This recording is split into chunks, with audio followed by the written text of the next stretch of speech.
What's up guys, Justin here with the SketchUp Free Essentials. So in today's video we're going to talk about how to hide and unhide geometry. Let's go ahead and just jump into it. Alright, so this is something I actually ran into and didn't realize that it was kind of confusing, but it definitely is. So sometimes if you want to take part of an object and you want to hide it, so if I right click and click on the option for hide, getting that geometry back can be a little bit frustrating. And so the reason why is because there's really no way to right click in this space and unhide objects, at least that I'm aware of.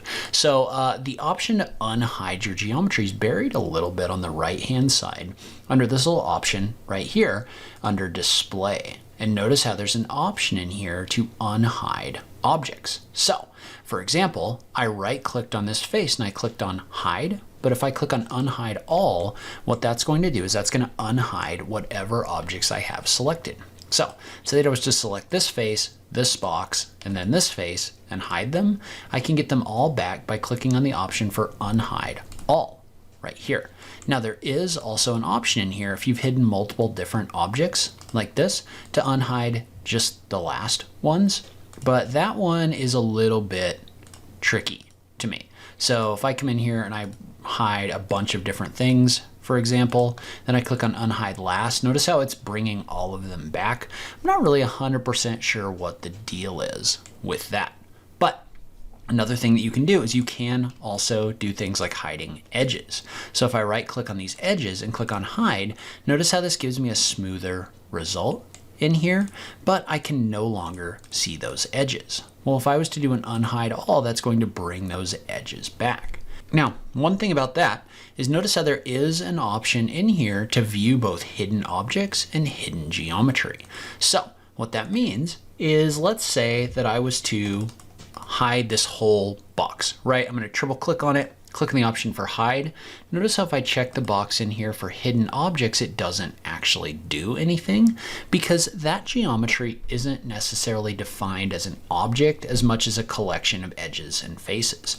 However, if I check the box for hidden geometry, notice how I can see those objects in here and they're kind of like dotted like this. Well, I can select these faces and notice how if I was to do a shift click, I can unhide just certain parts of those objects by unhiding selected geometry. Notice how that leaves the backside of this object hidden. And then I can click on the option for unhide all in order to unhide all of that.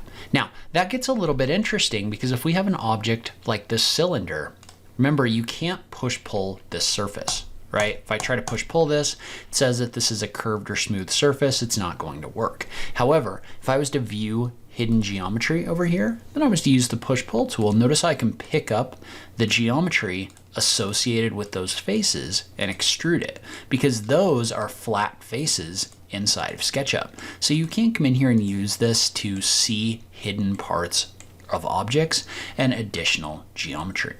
Now, the hidden objects is going to act differently. And I'm going to take this object right here, triple click on it and make it a group. So let's say that I was to hide these three objects. So I'm just going to click, shift click, right click, and I'm going to hide these objects. Well, notice how if I check the box for hidden objects in here, I can now see those three objects in here. And so if I wanted to be more precise with what I'm unhiding, I can select a single object, click on unhide selected, or I could still do an unhide all. But if you toggle that view hidden geometry or hidden objects in here, you can see the things that are hidden in your model and you can access them more easily. All right, so that's where I'm in this video. I'll link to some more SketchUp tips on this page. As always, thank you so much for taking the time to watch this, and I'll catch you in the next video. Thanks, guys.